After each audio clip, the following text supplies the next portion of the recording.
এইভাবে একবার ক্রিসপি চিংড়ি পকোড়া বাড়িতে বানিয়ে খেয়ে নাও, উইথ স্যালাড অথবা কাসন্দির সাথে জমে যাবে কিন্তু। ক্রিসপি চিংড়ি পকোড়া বানানোর জন্য এখানে প্রথমে একটা লেবুর রস দিয়ে দেবো। যতটা চিংড়ি মাছ সেই অনুযায়ী লেবুর রসটা দিতে হবে। কালারের জন্য দিয়ে দিচ্ছি কাশ্মীরি লঙ্কার গুঁড়ো, স্বাদ অনুযায়ী লবণ, একটা ডিম, সামান্য ঝাল লঙ্কার গুঁড়ো, একটু ভাজা জিরের গুঁড়ো। এবার এটাকে ভালো করে মিশিয়ে নিতে হবে। চিংড়ি মাছগুলোকে 15 থেকে 20 মিনিট ম্যারিনেশনে রাখতে হবে। এখানে নিয়েছি বিস্কুটের গুঁড়ো, একটু লঙ্কার গুঁড়ো, অল্প লবণ। তবে এটাকে মিশিয়ে নেব।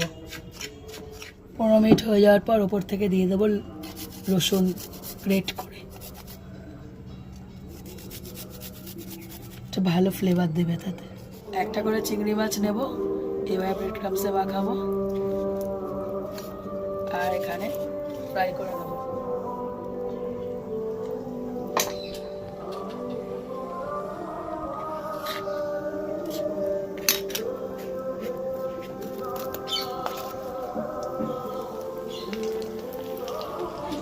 দেখো এইভাবে ক্রিস্পি করে ভেজে তুলতে হবে। আহা, দেখে মনে হচ্ছে ঝাঁপিয়ে পড়ি একদম।